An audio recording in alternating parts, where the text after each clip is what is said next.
Alors maintenant qu'on a fait tout ça, il va falloir, alors déjà ici, pour pouvoir continuer, on peut laisser comme ça, on peut laisser l'application en exécution, ça n'a pas d'importance, et on peut diminuer légèrement, et notre application est toujours en exécution dans le terminal. Ou d'ailleurs on va l'arrêter, je crois que c'est même préférable, mais je vais la laisser en exécution pour voir un peu... Voilà, donc je la laisse en exécution à ce niveau-là.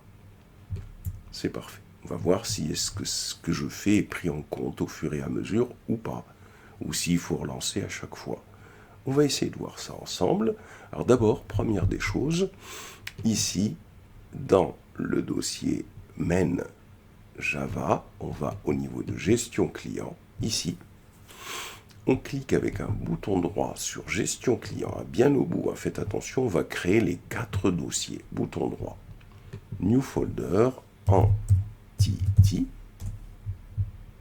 dossier pour les entities, toujours dans gestion client, new folder, le dossier pour le repository, comme ça, toujours sur gestion client, bouton droit, new folder, service, toujours sur gestion client, bouton droit, new folder, controller. Voilà. On va au niveau de test pour faire exactement la même chose, c'est-à-dire qu'on va créer les dossiers. Alors, Entity, c'est pas la peine. On va créer le dossier repository, controller, service. On vient ici, toujours dans le dossier test, cette fois-ci, attention, ça permettra de créer les tests pour les contrôleurs, pour les repositories et pour les services. On va sur gestion client, on fait bouton droit, new folder. Et on écrit repository. Bouton droit sur gestion client new folder service.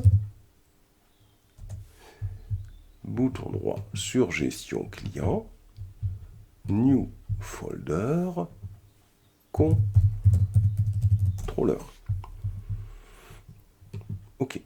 Donc ça, c'est la première des choses. Et puis, dans gestion client, on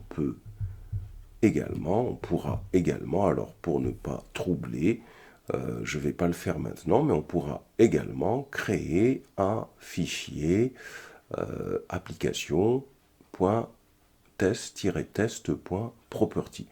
Nous allons pour l'instant nous en dispenser puisqu'on travaille avec la base de données H2. On pourra le faire ultérieurement quand on travaillera avec du MySQL.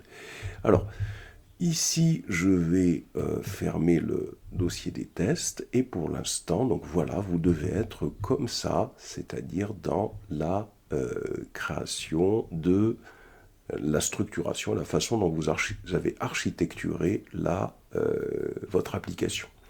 Alors, il faut retenir que Entity, ça permet de définir les classes qui vont être mappées à la base de données. Le dossier repository, ça va permettre de créer les interfaces qui vont permettre de réaliser les opérations sur la base de données. Que le dossier contrôleur, ça permet de réaliser les classes qui permettent de gérer les requêtes HTTP, entrantes et sortantes. Et les différents dossiers que l'on a ici, contrôleur, repository et service, ça permet de faire les classes de test correspondantes à contrôleur, entity, repository et service. Voilà donc pour cette structuration.